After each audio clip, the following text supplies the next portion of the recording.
todos, mi nombre es Miriam Viloria Y yo, Reinaldo Sánchez. y esto es Catolisperias. Para el capítulo de hoy queremos tocar un tema muy importante que es la iglesia. Sabemos que en el mundo existen muchas denominaciones cristianas. Entonces, queremos hablar un poco de qué era lo que quería Cristo cuando fundó la iglesia. ¿Podemos reconocer a Cristo a través de la Biblia?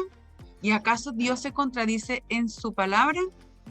Bueno, si quieren saber todas estas incógnitas, quédense, que va a ser un capítulo muy interesante. Entonces, Reinaldo, hoy vamos a hablar qué es la iglesia. ¿Qué es la iglesia? Pregunta fuerte, pero como siempre le devuelvo la pelota a Miriam y vamos a preguntarle a Miriam, ¿qué es para ella la iglesia? Bueno, para mí la iglesia es el pueblo de Cristo. Es el pueblo, El pueblo de Dios, Cristo. es el pueblo que Dios escogió.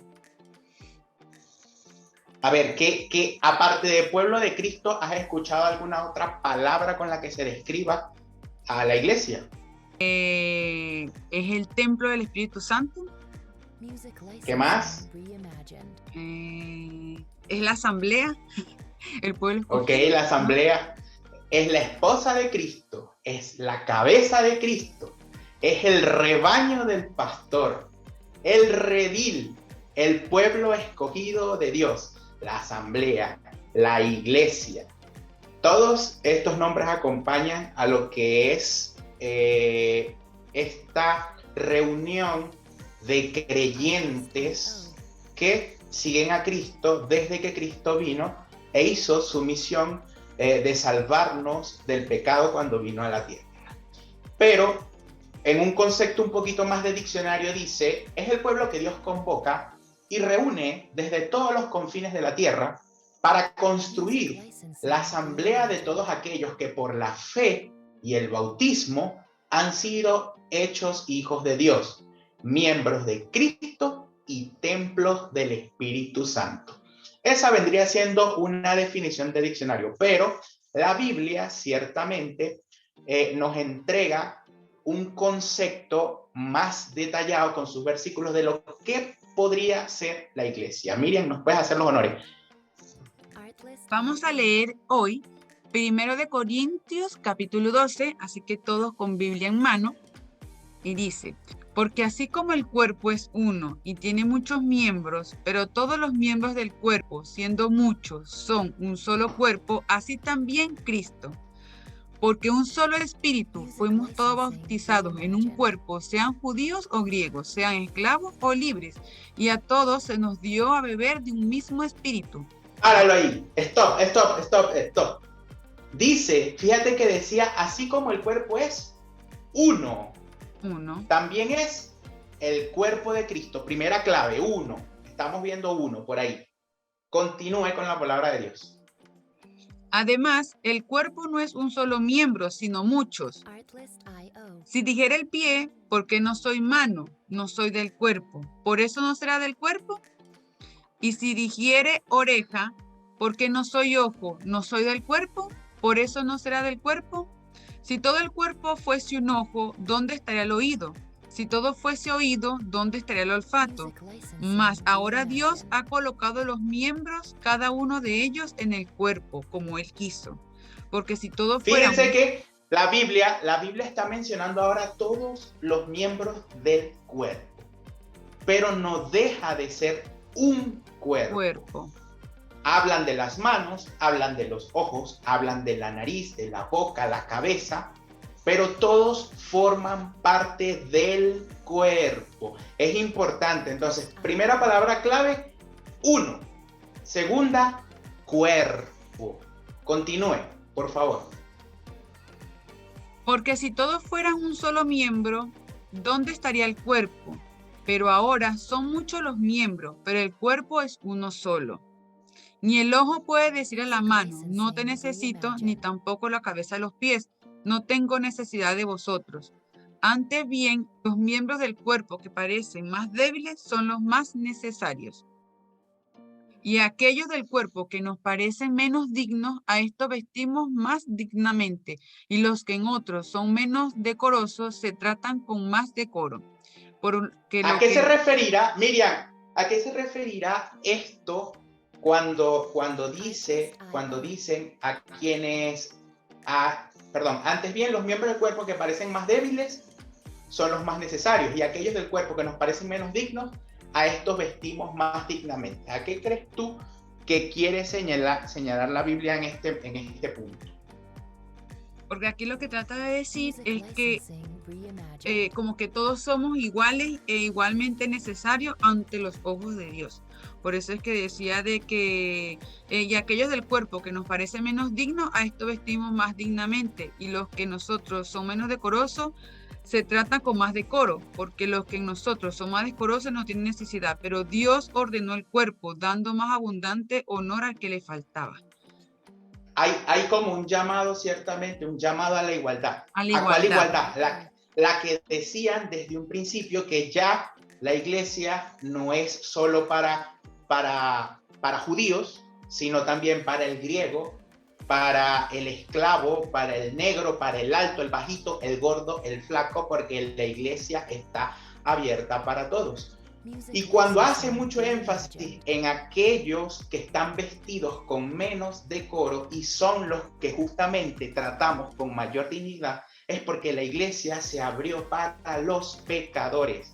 ¿Quiénes tenemos menos decoro en el alma? Aquellos que cargamos con el peso de las manchas del pecado. ¿Y para qué está hecha la iglesia? Para justamente nosotros que estamos manchados, que somos indignos y que queremos ir a limpiarnos. Por eso la iglesia insiste, está abierta para todos, y justo y señala aquel que se viste con menos decoro es al que voy a tratar con mayor dignidad. Entonces, varias palabras claves: una sola, un cuerpo, muchos miembros, y todos los miembros son importantes. Sí. Continúa, por favor. De manera que si un miembro padece, todos los miembros duelen con él, y si un miembro recibe honra, todos los miembros con él se gozan. Vosotros, pues, sois el cuerpo de Cristo y miembros cada uno en particular. Si a unos puso Dios en la iglesia, primeramente apóstoles, luego los profetas, lo tercero maestros, luego los que hacen milagros, después los que sanan, los que ayudan, los que administran, los que tienen don de lengua. Son todos apóstoles, son todos profetas, todos maestros, hacen todos milagros, tienen todos dones de sanidad, hablan todos lengua, interpretan todo. Procurad pues los dones mejores, mas yo os muestro un camino aún más excelente. Fíjense que hay diversidad de papeles dentro de la iglesia. El apóstol, el que predica, el que sana, el que puede hacer un milagro, el que tuvo el don de lenguas. Y ciertamente ninguno es más importante que otro, pero todos son importantes para el cuerpo. Todos son iglesias, todos constituyen una sola iglesia. Entonces, esta es la apertura que nos da Corintios para definir de manera general lo que es la iglesia. Pero, como decía Miriam a un principio, ¿qué es lo que quería Cristo? ¿Qué era lo que en realidad necesitaba o solicitaba Jesús cuando deja la misión sobre los apóstoles y dice que quiere una iglesia? Ciertamente existen muchísimas denominaciones cristianas que todas dicen tener la verdad. Todas dicen, yo soy la iglesia de Cristo. Y la Biblia ya nos está dando una introducción de que están hablando de una sola iglesia. Entonces, ¿cómo hacemos para entender esto? Si hay muchas denominaciones diciendo, yo soy la iglesia de Cristo, Él tiene la verdad o todos tenemos la verdad. Y si todos tuviésemos la verdad, no deberíamos estar todos unidos. Y no atacándonos los unos a los otros. ¿Qué está ocurriendo? Se supone que si todos somos miembros del mismo cuerpo, entonces si yo soy la mano y Él es el ojo, las dolencias de Él deben ser mis dolencias porque somos del mismo cuerpo. Y eso no ocurre en la actualidad con tantas denominaciones. Entonces, hay que estudiar más profundamente la Biblia. Ciertamente Cristo dejó unas características especiales que solamente la iglesia de Cristo puede cumplir y la Biblia lo dice. Entonces, aquella que cumpla todas estas condiciones es la verdadera iglesia de Cristo. Entonces, ¿cuáles son esas características? Son las bien llamadas notas de la iglesia. Y las notas de la iglesia, anoten, son 4. La iglesia es una. La iglesia es santa. La iglesia es universal. Y la iglesia es apostólica. La iglesia de Cristo es una, santa, universal y apostólica. ¿Dónde dice eso? Lo dice la Biblia. Pero tenemos aquí nuestra experta en Biblia, a Miriam, y Miriam nos va a empezar a leer la primera característica. La iglesia es una. ¿En qué parte de la Biblia nos saldrá eso? Lo tenemos en Juan 17, versículo del 20 al 23. Mas no ruego solamente por esto, sino también por los que han de creer en mí, por la palabra de ellos, para que todos sean uno como tú, oh Padre, en mí y yo en ti, que también ellos sean uno en nosotros, para que el mundo crea que tú me enviaste. Miren, escuchen esto tan súper, escuchen esto tan genial. Juan capítulo 17, si nos ubicamos en el contexto, está Jesucristo, está hablando con su ser interno, con su divinidad completa. El Hijo habla con el Padre y el Espíritu Santo entre ellos y está orando. Y fíjense cuál es la oración que pide. Dice, para que todos sean uno, oh Padre, en mí y yo en ti, que también ellos sean uno, para que el mundo crea que tú me enviaste. Esto es muy especial. Cristo está hablando consigo mismo, con el Padre, el Hijo, el Espíritu Santo, haciendo oración y pidiendo por la unificación ¿de quién? De la iglesia. Continúa, Miriam, por favor. La gloria que me diste, yo les he dado, para que sean uno, así como nosotros somos uno. Yo en ellos y tú en mí, para que sean perfectos en unidad, para que el mundo conozca que tú me enviaste, y a los que has amado a ellos como también a mí me has amado. Qué importante es la unión de la iglesia, que Cristo la compara con la Santísima Trinidad, con el Padre, el Hijo y el Espíritu Santo. Esto es tema de otra escuela, pero sabemos, como cristianos que somos, que el Hijo, el Padre y el Espíritu Santo son 3 personas distintas bajo el nombre de un solo Dios. Y esta unidad de ellos, que son como varios miembros de un solo cuerpo, él la compara con la iglesia. Entonces, ¿cuán importante tiene que ser la unidad de la iglesia que sea comparada con Dios?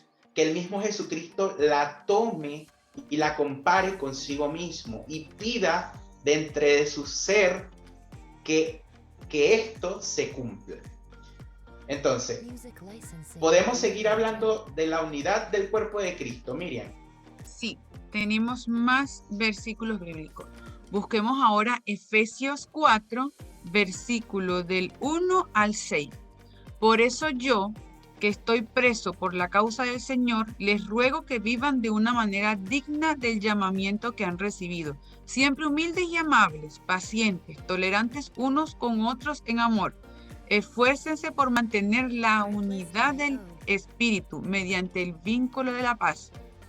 Hay un solo cuerpo y un solo Espíritu, así como también fueron llamados a una sola esperanza. Otra vez, el versículo 4. Hay un solo cuerpo y un solo Espíritu, así como también fueron llamados a una sola esperanza. Un solo Señor, una sola fe, un solo bautismo, un solo Dios y Padre de todos, que está sobre todos y por medio de todos y en todos. ¿Será lógica entonces una sola iglesia? Si nos están recalcando ahora, miren la comparación van. Dicen desde el principio diciendo, les ruego, vivan de manera digna al llamamiento que han recibido. ¿Cuál es ese llamamiento? Que sean un solo cuerpo, así como hay un solo espíritu, un solo Dios, un solo Padre, un solo bautismo, una sola fe, un solo Dios. Primera de Corintios capítulo 12, ¿qué dirá Miriam? Porque así como el cuerpo es uno y tiene muchos miembros, pero todos los miembros del cuerpo, siendo muchos, son un solo cuerpo, así también Cristo. La iglesia es una sola, porque la iglesia es el cuerpo de Cristo y el cuerpo de Cristo es uno solo. Primera de Corintios capítulo 1, versículo 10. ¿Qué dirá? Os ruego pues, hermanos, por el nombre de nuestro Señor Jesucristo, que habléis todos una misma cosa y que no haya entre vosotros divisiones, sino que estéis permanentemente unidos en una misma mente y en un mismo parecer. Miriam, ¿tú crees que ese versículo se está cumpliendo en la actualidad? No, cada vez ¿Por hay qué? más divisiones. Fíjense que Cristo pide, hablemos una misma cosa, y resulta que cuando conversamos entre cristianos del mundo, habemos unos que dicen que tratan de idolatrar a otros, unos que dicen no tienes que bautizar niños, otros que dicen María no es la madre de Dios. Entonces, no estamos hablando una sola cosa como lo pidió Cristo. No, y sin embargo nos hacemos llamar cristianos. Entonces, ¿qué es la sola cosa que tenemos que hablar? Pues lo que Cristo quiere, lo que Cristo nos enseñó. Y en este momento estamos aprendiendo que la iglesia es una sola. Por tanto, el mensaje debe ser un solo mensaje. ¿Qué dirá Tito capítulo 3 versículo 10? Miren. El hombre que cause divisiones después de una y otra amonestación, deséchalo, sabiendo que tal se ha pervertido y peca y está condenado por su propio juicio. Al hombre que cause divisiones, fíjese que es diferente a que a usted le prediquen y le digan, yo vengo a hablarle de Cristo, yo vengo a hablarle de Dios, a que vengan y le digan, sálgase de esa iglesia porque usted se va a ir al infierno. En ambas predicaciones hay claramente, una es la prédica de Dios y en la otra está la prédica de la división. Cuando se predica división, Dios es muy claro, lo acabamos de leer. Efesios capítulo 4, versículo 13 en adelante. Hasta que todos lleguemos a la unidad de la fe y del conocimiento del Hijo de Dios, a un varón perfecto, a la medida de la estatura de la plenitud de Cristo, para que ya no seamos niños fluctuantes, llevados por doquiera de todo viento de doctrina, por estratagema de hombres que para engañar emplean con astucia las artimañas del error, sino que siguiendo la verdad en amor, crezcamos en todo aquel que es la cabeza, esto es Cristo, de quien todo el cuerpo, bien concertado y unido entre sí por todas las coyunturas que se ayudan mutuamente según la actividad propia de cada miembro, recibe su crecimiento para ir edificándose en amor. Entonces, ¿qué es Cristo del cuerpo? Cristo es la cabeza. Pregunto, ¿será que nuestros cuerpos se mantendrán estables sin cabeza? No. No, ¿verdad? Imposible. Necesitamos de Cristo y Cristo es la cabeza. Ahora, ¿la cabeza es el cuerpo o es parte del cuerpo? Es parte del cuerpo. Es parte del cuerpo. Quiere decir que junto a sus miembros componemos el cuerpo de Cristo. Y la Biblia está comparando la iglesia, el pueblo de Dios, la esposa de Cristo, ¿con quién? Con el cuerpo de Cristo. Esto lo pueden ubicar en muchos más versículos. Estamos resumiendo porque solamente nos estamos enfatizando en la primera característica de la iglesia, que es la iglesia es una. ¿Cuál será la siguiente característica, Miriam? La iglesia es santa. La iglesia es santa. ¿Y por qué creerás tú que la iglesia es santa? Por su fundador, que es Cristo. Santa porque Cristo la fundó, efectivamente. fíjense que hay muchos comentarios de gente que dicen, tanto que va para la iglesia y no es santo nada, ese es más pecador que no sé qué, ¿cierto? Como cuando Se da dicen, no, tantos ese, golpes de pecho y es más sí, pecador que nada, sí. o tan santo que es este y no va ni para misa. Entonces, como que comparan una cosa y la otra. La iglesia, uno no es santo por ir a la iglesia. Nosotros vamos a la iglesia porque necesitamos la santidad, que es muy diferente. El único santo en la iglesia es Cristo, su fundador. Y por eso, por esa fundación es que la iglesia es santa. No por sus miembros estamos llamados a la santidad. La iglesia es santa por su fundador. Pero ¿qué nos dirá la Biblia al respecto? Busquemos ahora Efesios 5, versículo del 25 al 27.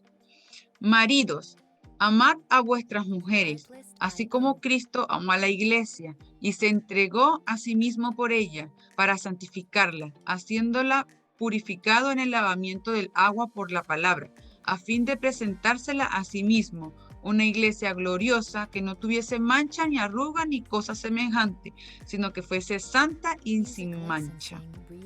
Marido, amad a vuestras mujeres así como Cristo amó a la iglesia. Entonces, importante este llamado a los matrimonios ahora.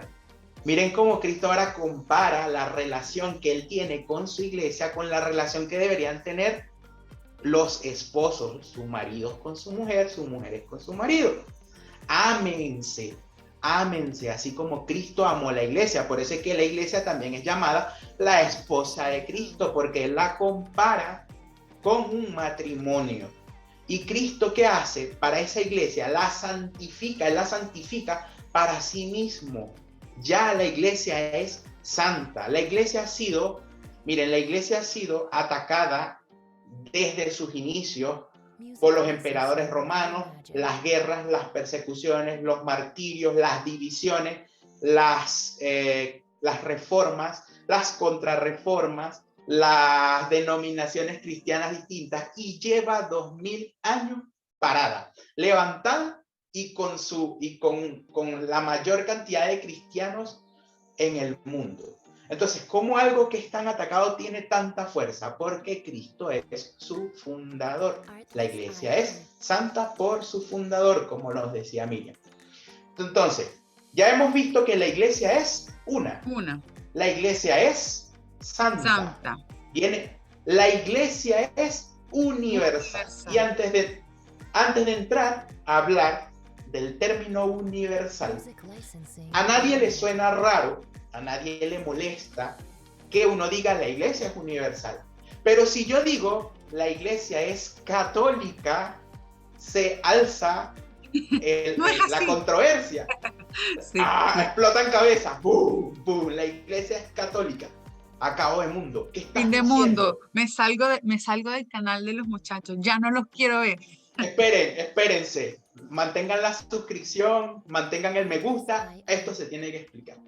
La palabra católica está en la Biblia.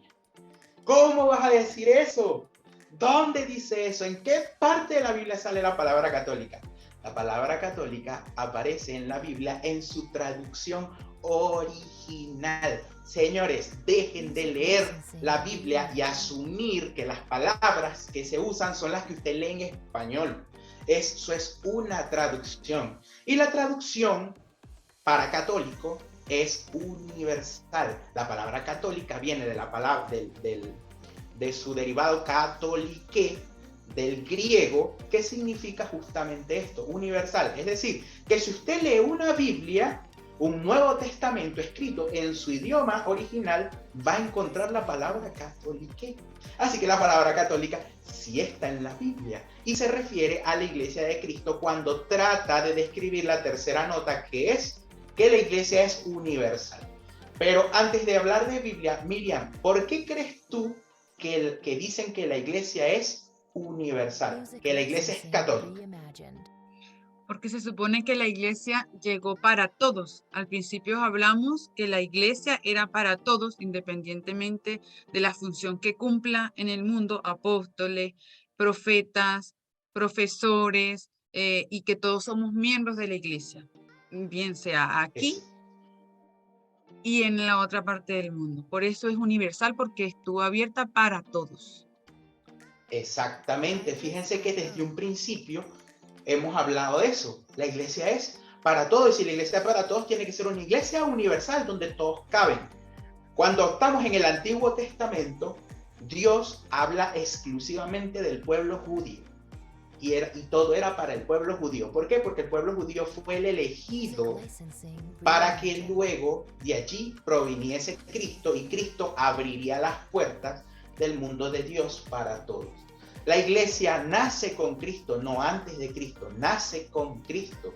Por eso antes era exclusivo el pueblo judío, pero luego ahora hacen mucho énfasis de que ya no es solo para judíos, ya ahora es para todos, para griegos, paganos, esclavos y todo aquel que quiera conocer a Cristo. La iglesia es universal. Entonces, la iglesia tuvo que hacerse católica por mandato de Cristo.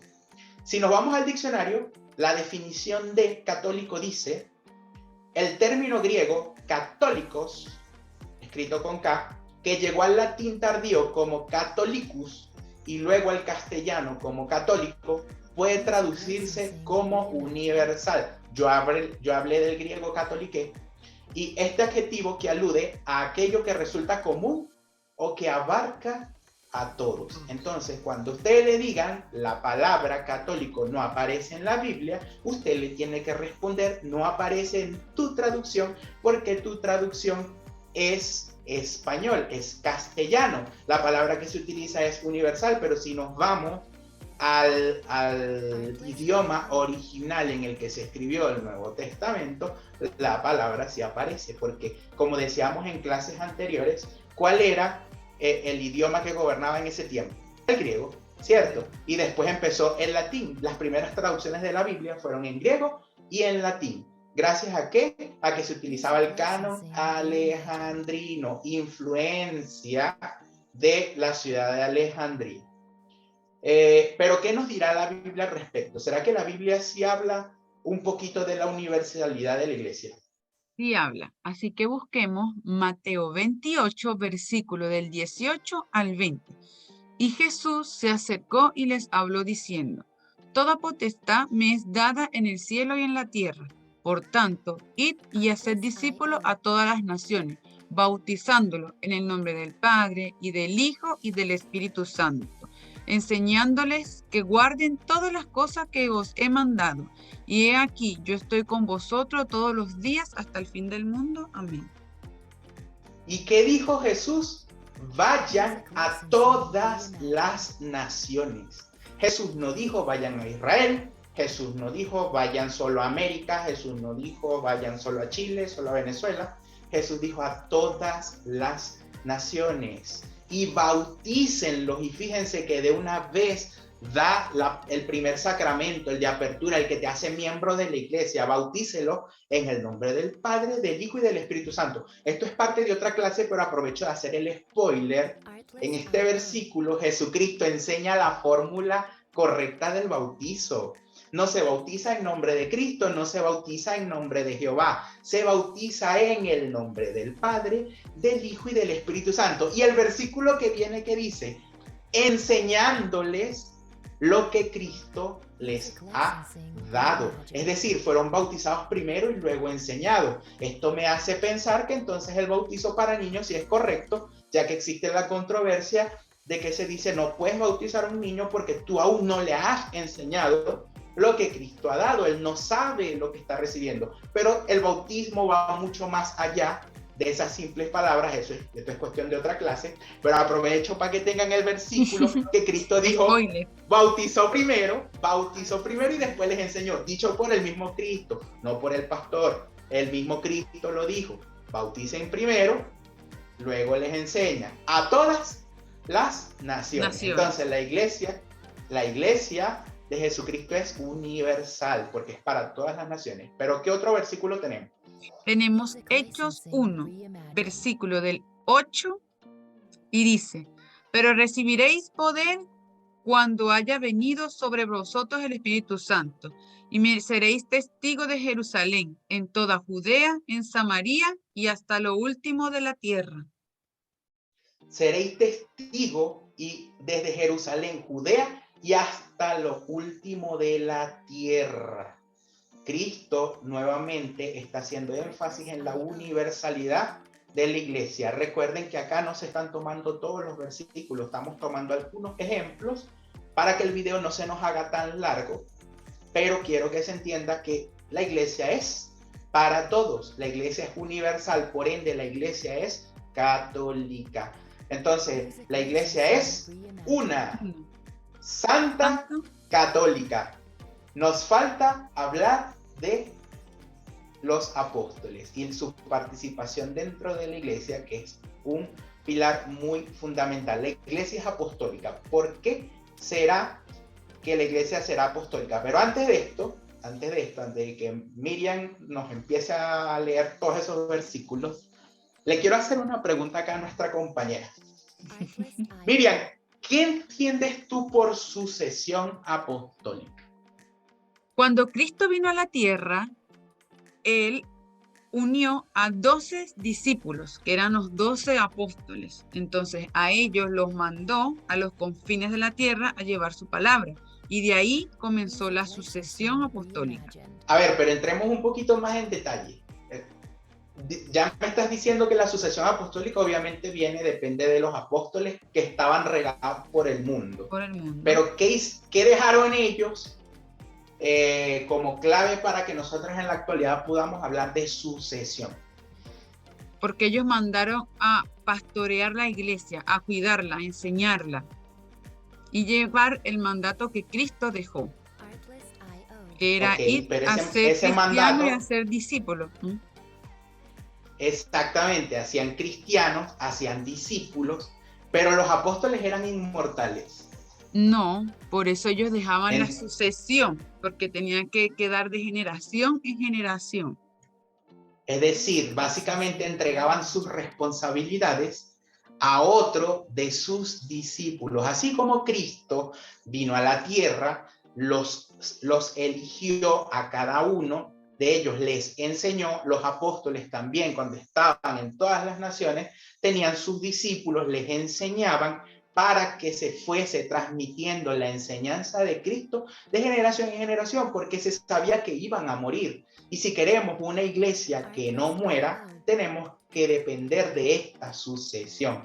A esto llamado sucesión apostólica. Antes de hablar de que la iglesia es apostólica, hay que entender este concepto, porque nosotros no conociéramos a Cristo si nuestros antecesores no nos los hubiesen presentado. Es decir, siempre ha habido un paso de generación en generación. Resulta que los apóstoles nombraban obispos, nombraban presbíteros que se encargaban de la iglesia. Y en otro capítulo de Catolipedia, mucho más adelante, vamos a estudiar lo que es la imposición de manos, y vamos a tener que hacer uso, que lo vamos a hablar ahorita, del poder que Cristo entrega a los apóstoles. ¿Por qué hablo de esto? Porque Cristo efectivamente entregó el poder a los apóstoles de pasar esa responsabilidad a otro. Y eso fue pasado de obispo en obispo. Entonces, si un apóstol tiene este poder y el apóstol puede pasar esta autoridad a otro, el que la recibe tiene la autoridad también y tiene la responsabilidad de pasarla a otro. ¿Me entiendes? Entonces, esto no es una autoridad que los mismos apóstoles se autoproclamaron, es una autoridad que el Cristo les da. Cristo se las da, no sé si los versículos estarán disponibles en el momento. Bueno, vamos a leer un poquito. ¿Qué nos tendrás por ahí, Miriam? Primero vamos a leer Juan, capítulo 1, versículo 42. Y le trajo Jesús, y mirándole Jesús dijo, tú eres Simón, hijo de Jonás, tú serás llamado Cefas, que quiere decir roca. Miren, la primera introducción, Juan capítulo 1, viene Jesús y le cambia el nombre a Pedro. Y le cambia el nombre a Cefas, a roca, traducido al español. Pero no nos dice nada, simplemente lo hace. Él es Jesús, lo puede hacer. Pedro obedece, pero más adelante Jesús revela las verdaderas intenciones. Entonces busquemos Mateo 16, versículo 13 en adelante. Viniendo Jesús a la región de Cesarea de Filipo, preguntó a sus discípulos diciendo, ¿quién dice los hombres que es el Hijo del Hombre? Ellos dijeron, unos Juan el Bautista, otros Elías y otros Jeremías, o alguno de los profetas. Él les dijo, ¿y vosotros quién decís que soy yo? Respondiendo Simón Pedro, dijo, tú eres el Cristo, el Hijo de Dios viviente. Entonces le respondió Jesús, bienaventurado eres, Simón, hijo de Jonás, porque no te lo reveló la carne ni sangre, sino mi Padre que está en los cielos. Y yo también te digo que tú eres Pedro, y sobre esta roca edificaré mi iglesia, y las puertas del Hades no prevalecerán contra ella. Y a ti te daré las llaves del reino de los cielos, y todo lo que ates en la tierra será atado en los cielos, y todo lo que desates en la tierra será desatado en los cielos. Miren cuán importante es estos versículos que se le está entregando tanto reconocimiento y poder a Pedro. Nos decía Juan que Jesús viene y le cambia el nombre. Le dice, ya tú no eres Simón, sino que eres Cefas. Es decir, ¿qué quiere decir roca? Pero no se lo explica. Más adelante en Mateo, Jesús hace una pregunta. La pregunta es clave. ¿Quién dicen ustedes que soy yo? Todos los apóstoles contestaron, pero uno sobresale de entre los demás y dice, tú eres el Cristo, el Hijo del Dios viviente.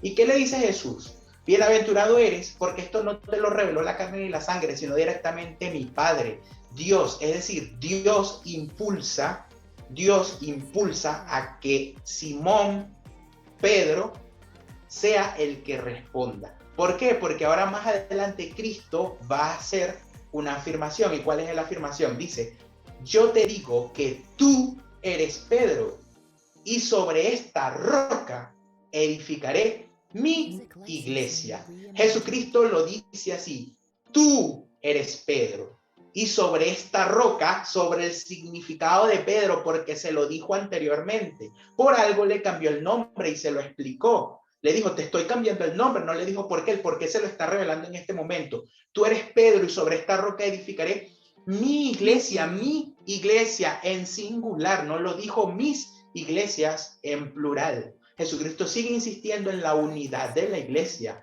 pero ahora esta unidad está sobre una roca, sobre Pedro. Y le dice también, y yo te daré las llaves del reino del cielo y de la tierra. ¿De qué forma? De que así cuando tú ates algo en la tierra, yo lo ataré en el cielo. Y si tú lo desatas, yo lo desato. ¿Qué significa esto? Cristo le está entregando autoridad. ¿Autoridad sobre qué? Sobre la iglesia que está edificando sobre él. No hay que ponerse lentes para leer esto. No hay que tener oídos grandotes para escucharlo. Jesucristo está siendo muy claro.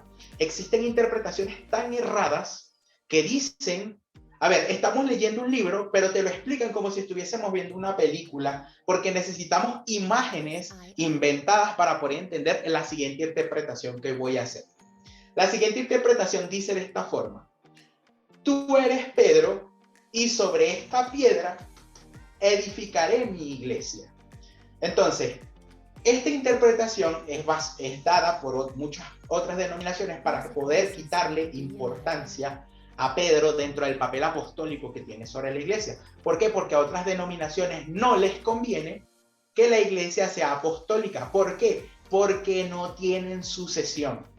Entonces, ellos tratan de interpretarlo de esta forma. Cristo, cuando le dice, tú eres Pedro, y dice sobre esta piedra, es decir, se señala a sí mismo, se refiere a sí mismo, él va a edificar la iglesia sobre Cristo.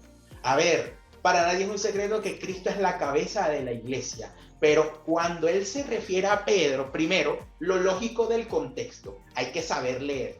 Cristo es muy inteligente como para decir palabras fuera de contexto y decir, tú eres Pedro y sobre esta piedra edificaré mi iglesia, es una lectura sin contexto. Para poder agregar imágenes a esta lectura hay que tener mucha imaginación, y si tenemos que imaginarnos el momento en el que está ocurriendo, la más clara es: tú eres Pedro y sobre esta piedra edificaré mi iglesia. ¿Por qué? Porque eso entrega significado a Juan, cuando él le cambia el nombre y le dice que significa roca, porque Cristo sabe lo que va a hacer. Cristo es inteligente, Cristo es lógico, no son patrañas inventadas para desacreditar a Pedro. Entonces tenemos estas dos interpretaciones, y de paso, para agregarle confirmación, le entrega toda esta cantidad de poder. Entonces, ¿qué pasa? ¿Por qué los hermanos protestantes confunden, o adrede, algunos lo hacen adrede, quieren confundir a la gente para que Pedro no entre como importante dentro del papel apostólico que tienen los apóstoles sobre la iglesia? Es porque ellos no tienen sucesión apostólica. Y es obvio, si ya pierden una característica de la iglesia, ya ellos no son la iglesia de Cristo. La iglesia es apostólica porque Cristo es mismo quien lo está diciendo. Cristo lo establece sobre los apóstoles, y el primero que toca es a Simón Pedro. Bueno, es muy importante lo que estás diciendo, Reinaldo, por eso todo lo que nos están escuchando, puede ser que nos esté escuchando un hermano católico, pero también puede que nos esté escuchando un hermano protestante, y ya que hemos tocado los 4 pilares fundamentales que tiene que tener una iglesia para reconocer que es la iglesia de Cristo, entonces saquen cuentas. Su iglesia es una o una o más puede del que montón. no. Su iglesia es santa, su iglesia es apostólica, y por último su iglesia es católica, existiendo. Vamos a mencionar a Lucas capítulo 6, versículo del 13 al 16. Cuando se hizo de día, llamó a sus discípulos y eligió 12 de entre de ellos, a los que llamó también apóstoles: a Simón, a quien llamó Pedro, y a su hermano Andrés, a Santiago y a Juan, y a Felipe y Bartolomé, a Mateo y Tomás, a Santiago de Alfeo y Simón, llamado Celotes, a Judas de Santiago y a Judas Iscariote, que llegó a ser un traidor. Miren, qué importante este versículo, justamente te estaba madurando la idea. Cristo escoge a los apóstoles. Es decir, los apóstoles fueron porque fue Cristo quien los escoge, y la Biblia recalca y los nombra, los enlista para que quede claro que ellos son los apóstoles. En la actualidad no hay apóstoles, no hay. Así usted diga, hermano, que se dice llamar apóstol, o hay otros que son profetas, otros salmistas, todos esos cargos que se autoproclaman. Jesucristo fue claro con esto, y la Biblia es clara e insistente. Los apóstoles fueron. Cristo los escoge, Cristo los señala, Cristo los nombra. No es que yo diga yo soy el apóstol Reinaldo porque a mí me eligió Cristo. No, Cristo tiene que venir y decir frente a todos, Él es el apóstol. Los apóstoles fueron. Por eso la Biblia los enlista, y dense cuenta de un detalle especial. Busquen todas las listas de los apóstoles que aparecen en la Biblia, y ¿quién es el primero que nombran, Miriam? A Simón Pedro. Algún significado tiene que tener. La Biblia es clara, la Biblia es insistente en su mensaje. Entonces, siempre Pedro aparece de primero, siempre Pedro interviene de primero, siempre hay importancia hacia Pedro. ¿Por qué? Porque todo esto proviene desde que Cristo le entrega la autoridad a Pedro como roca base. Y esto lo vamos a explicar más adelante para los hermanos que confunden el tema de roca, de piedra, entre Pedro y Cristo. Cristo sí es una piedra, pero ya vamos a ver más adelante cuál. Pero Pedro es la roca base, eso lo vamos a hablar más adelante. Hay otro versículo. Convocado a los 12, le dio autoridad y poder sobre todos los demonios y para curar enfermedades. Eso es Lucas 9, versículo 1. Ahora a los 12 les está dando autoridad y poder sobre los demonios. O sea, ya no solo queda sobre Pedro. Pedro queda primero, pero los demás están recibiendo autoridad. ¿Algún otro versículo? Buscamos Primera de Tesalonicenses, capítulo 1, versículo 7. Aunque pudimos imponer nuestra autoridad por ser apóstoles de Cristo, nos mostramos amables con vosotros, como una madre cuida con cariño de sus hijos. Capítulo 2 de Tesalonicenses. aunque pudimos imponer nuestra autoridad por ser apóstoles de Cristo, nos mostramos amables con vosotros. Fíjense, ¿por qué traemos este versículo a cotación? Porque acá uno de los apóstoles está mencionando que está claro en su poder. Él está claro en su autoridad. Lo traigo como ejemplo para que se entienda. ¿Qué dice el apóstol? Yo puedo imponer mi autoridad porque la tengo. Es como un gobernante diga, yo puedo imponer, hacer cumplir esta ley porque tengo la autoridad para hacerlo. ¿Y qué dice el apóstol? Sin embargo, más que imponer, vengo a tratarlos con cariño, con amor, que sean ustedes quienes lo reconozcan. Entonces, ¿por qué se trae este versículo? Para hacer énfasis que hasta los apóstoles estaban claros en la autoridad que ellos tienen sobre la iglesia. ¿Qué dirá Juan, capítulo 20, 21 al 23? Jesús les dijo otra vez: la paz con vosotros. Como el Padre me envió, también yo os envío. Dicho esto, sopló sobre ellos y les dijo: recibid el Espíritu Santo. A quienes perdonéis los pecados, le quedan perdonados, y a quienes se los retengáis, les quedarán retenidos. A quienes perdonéis los pecados. A ver, más claro, lo está diciendo Cristo. Les entrega autoridad, sopla sobre ellos el Espíritu Santo, les deja a la iglesia y ahora de paso le añade que pueden perdonar y retener pecados. Y en la actualidad no hablamos lo mismo. Hay iglesias que dicen es necesario, como dice la Iglesia Católica, es necesaria la confesión para el perdón de los pecados por parte de un ministro de la iglesia. Y en otras dicen no, solo Cristo perdona. Usted no tiene que confesarse con nadie más. Pero Cristo está diciendo los apóstoles tienen el poder de perdonar pecados. Entonces, miren tan contradictorio es el mensaje protestante, que hay iglesias protestantes que predican que los apóstoles fueran. Que no hay apóstoles, está bien. Pero hay otras iglesias protestantes que dicen, nosotros tenemos apóstoles.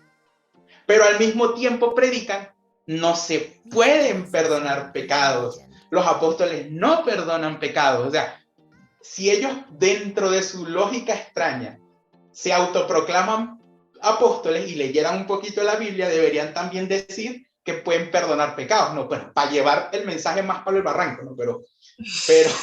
Pero vean las contradicciones de su propio mensaje, donde uno puede ubicar cosas que no encajan, no cuadran. ¿Cuál es la única iglesia que en la actualidad defiende la presencia de un ministro dentro del perdón de los pecados? La Iglesia Católica. Y lo hace también la Iglesia Católica Ortodoxa, porque es el mismo mensaje, un mensaje milenario, es orden de Cristo. Ahora, no es que ellos lo perdonen como tal, que tengan el poder. Fíjense que es Cristo quien entrega la autoridad. Es decir, es gracias a Cristo, es el perdón de Cristo que ellos simplemente te facilitan. No es que ellos tienen el poder de perdonarlos, son mediadores. Pero es necesario. Y esto es capítulo es otro capítulo de Catolipedia donde vamos a hablar intensamente de esto. Y van a ver que con Biblia les vamos a demostrar que sí es necesario ir a confesarse los pecados. Usted que dice que lee Biblia, aquí lo va a aprender.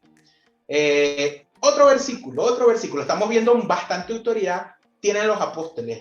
¿Qué dirá Hechos capítulo 16? Vamos a buscar versículo 4 de Hechos 16. Conforme iban pasando por las ciudades, les iban entregando para que las observasen las decisiones tomadas por los apóstoles y presbíteros en Jerusalén. Simplemente está narrando un momento donde son importantes las decisiones que toman ¿quiénes? Los apóstoles y los presbíteros. ¿De qué será esto? De la iglesia. ¿Qué dirá Primera de Corintios capítulo 7? Primera de Corintios capítulo 7 versículo 17. Por lo demás, que cada cual viva conforme le ha asignado el Señor, cada cual como le ha llamado Dios. Es lo que ordeno en todas las iglesias. Es lo que ordeno en todas las iglesias. El apóstol Pablo haciendo renombre de su autoridad. Te lo ordeno. Así es simple. ¿Y por qué lo ordena? Porque Pablo fue un apóstol también, recordemos, y seleccionado directamente por Cristo. Aquí no se rompe el estilo de nombramiento. Lo ordena porque tiene autoridad, porque sabe que la tiene, porque Cristo se las dejó. ¿Algún otro versículo? Sí, tenemos Efesios 2, versículo 19 al 20. Así que ya no sois extranjeros ni advenedizos, sino conciudadanos de los santos y miembros de la familia de Dios, edificados sobre el fundamento de los apóstoles y profetas, siendo la principal piedra del ángulo Jesucristo mismo. Lea el 20 otra vez. Edificados sobre el fundamento de los apóstoles y profetas, siendo la principal piedra del ángulo Jesucristo mismo. Ese versículo lo explica todo, miren. Y ahora vamos a hacer el llamado a los arquitectos, a los ingenieros civiles que nos están escuchando, que por favor desmientan lo que la Biblia quiere decir. Los hermanos protestantes confunden la piedra angular con la roca base. Ellos confunden el papel de Pedro con el papel de Cristo en la iglesia. Por eso ellos interpretan que Cristo se señalaba a sí mismo porque él era la piedra. Pero Cristo es la piedra angular, no es la roca base que es Pedro. Entonces, ¿qué es la piedra angular? La piedra angular es una piedrita, dice su nombre, que va ubicada en el ángulo de dos estructuras donde se concentra toda la fuerza de toda la estructura y la mantiene parada, la mantiene levantada, la mantiene en equilibrio, intacta. Y eso no coincide con que Cristo sea la cabeza de la iglesia. Es decir, sin cabeza el cuerpo no se mantiene. Entonces, ven que Cristo, Dios es lógico.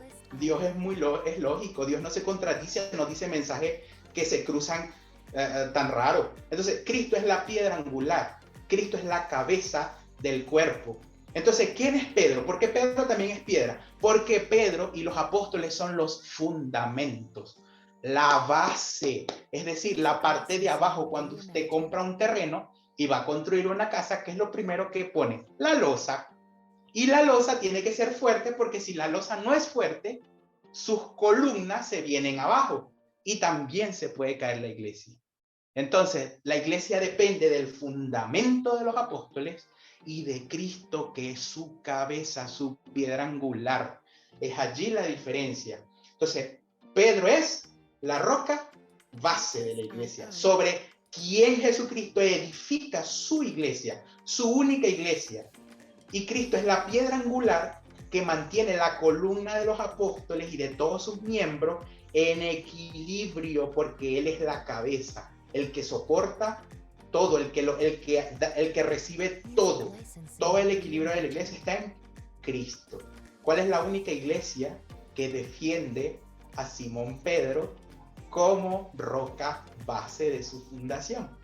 La iglesia universal, la iglesia católica. Entonces, lo dice la Biblia, no son inventos que nosotros estamos haciendo. Sin embargo, vamos a ver unas diferencias entre piedra base y piedra angular, para seguir insistiendo, que nos lo dice la misma Biblia. Vamos a buscar Hechos 1, versículo 8. Pero recibiréis poder cuando haya venido sobre vosotros el Espíritu Santo, y me seréis testigos en Jerusalén, en toda Judea, en Samaria y hasta lo último de la tierra. Ya, nuevamente se repite la universalidad. Lo usábamos cuando explicábamos la universalidad de la iglesia, pero también sirve para explicar: recibiréis poder. ¿Quiénes reciben poder? Los apóstoles. Y ese poder se traduce en autoridad. Primera de Corintios capítulo 9. No soy apóstol, no soy libre, no he visto a Jesús el Señor nuestro, no sois vosotros mi obra en el Señor. Si para otros no soy apóstol, para vosotros ciertamente lo soy, porque el sello de mi apostolado sois vosotros en el Señor. ¿Qué está haciendo Pablo en la carta de Corintios? Miren cómo él pregunta, él está cuestionando a su pueblo. No soy apóstol, no soy libre. No he visto a Jesús, el Señor nuestro.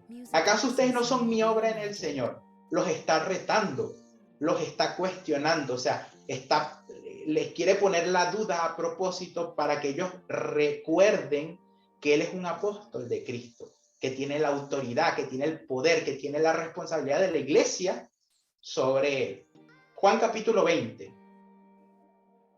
Versículo de 21 al 23. Entonces Jesús les dijo otra vez: paz a vosotros, como me envió el Padre, así también yo os envío. Y habiendo dicho esto, sopló y les dijo: recibid el Espíritu Santo. A quienes remitiréis los pecados, les son remitidos, y a quienes se los retuvieseis, les son retenidos.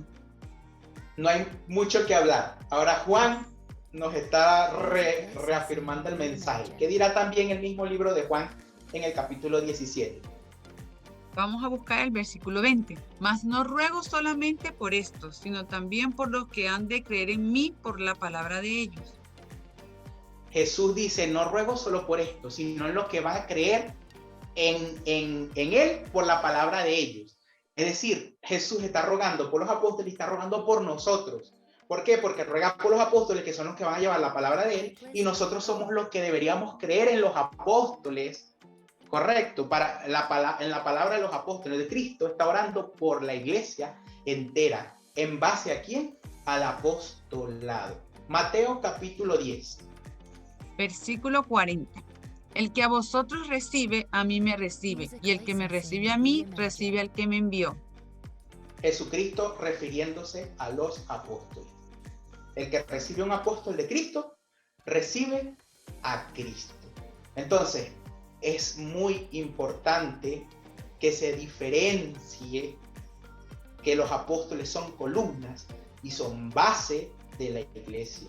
Cristo es la piedra angular, no es una piedra menos importante, es la más importante de la estructura, pero tan importante también es la edificación, y es el mismo Cristo quien la escogió.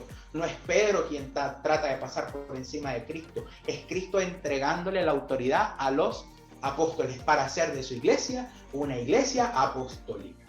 Entonces, hemos visto que la iglesia de Cristo cumple 4 características, y al haber explicado esas 4 características vimos ciertas cositas que son spoiler de muchas clases: el bautismo, el perdón de los pecados, la imposición de manos, les dejo entre comillas la palabra confirmación, y Cristo nos deja esta característica. Entonces, la iglesia de Cristo es una, santa, católica y apostólica. Como decía Miriam, la invitación, hermanos, es a ir a estudiar su congregación y ver si estas características se cumplen. Nosotros, pues, con todo el amor del mundo, confirmamos que la Iglesia Católica cumple estas características. ¿Por qué las cumple? Porque decimos que la Iglesia es una. La Iglesia Católica, el mensaje de la Iglesia Católica, vamos a referirnos hoy, Domingo de Ramos. El mensaje que se da hoy en Venezuela es el mismo mensaje que escucharon en Chile, es el mismo mensaje que escuchan en Estados Unidos, en Rusia, en China, en Sudáfrica, en las Islas Marshall, y donde sea que exista una iglesia católica, el mensaje es el mismo. La enseñanza es la misma. Tenemos un solo vicario, un solo sucesor de los apóstoles, que vendría siendo el Papa Francisco, en conjunto con los obispos de todas las diócesis que existen en el mundo, y todos estos obispos cumplen una condición muy especial, que pueden decir quién ellos fueron nombrados por otro obispo, y ese obispo a su vez va a decir que fue nombrado por otro obispo, y ese a su vez va a decir que fue nombrado por otro obispo, y así sucesivamente. Ellos pueden llegar históricamente a un apóstol de Cristo. Entonces la iglesia es una por ese comportamiento. La iglesia es santa. Todo el cristianismo es santo porque Cristo es su fundador. Así que todos a lo mejor van a decir, tienen derecho a decir, mi iglesia es santa. Pero capaz no pueden decir que mi iglesia es una. Tienen o que tal ver... vez no pueden decir que mi iglesia es apostólica.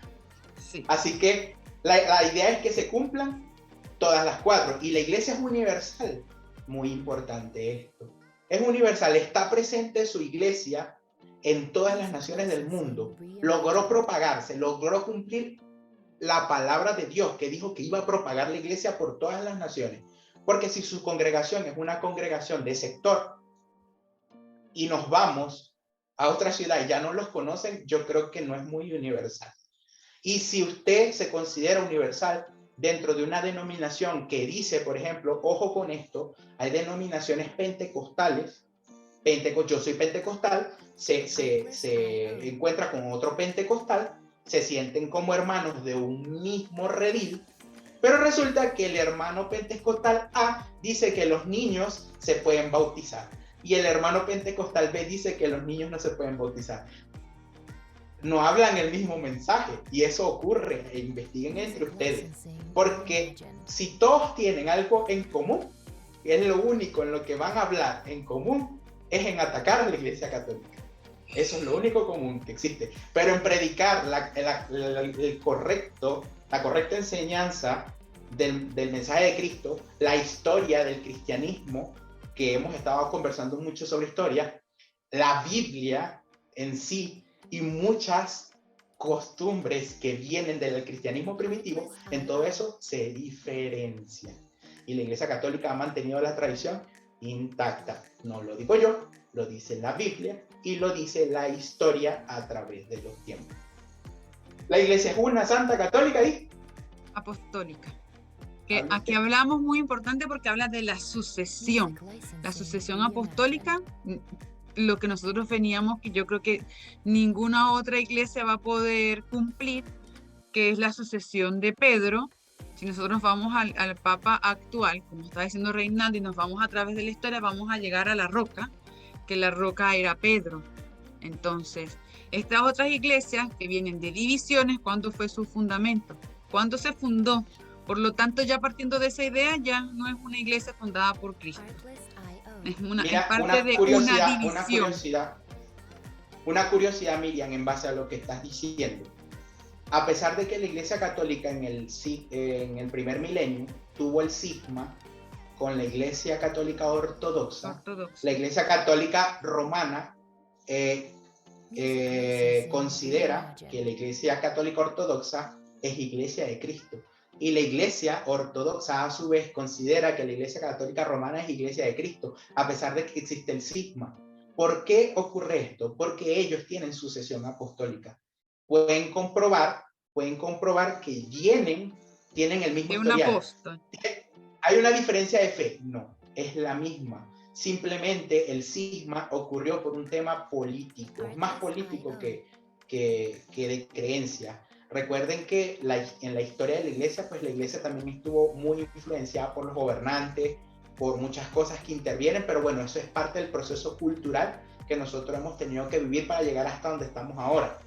Pero se mantienen las bases de la sucesión apostólica, siguen siendo una, siguen siendo santas, siguen siendo católicas y siguen siendo apostólicas. Bueno, entonces yo creo que el mensaje de hoy ha sido bastante claro. Esperamos que todo lo que nos estén escuchando pase con una lupa y miren muy bien su iglesia, miren muy bien en qué están creyendo, dónde están siguiendo. Entonces, bueno, la invitación es a que sigan conectados. Siempre vamos a estar hablando temas con Biblia en mano. Suscríbanse, no cuesta nada y va a ayudar a que esta comunidad crezca. Eso nos va a motivar y nos va. Comparta, denle like y activen la campanita, si cada vez que subamos un tema nuevo les va a llegar una notificación.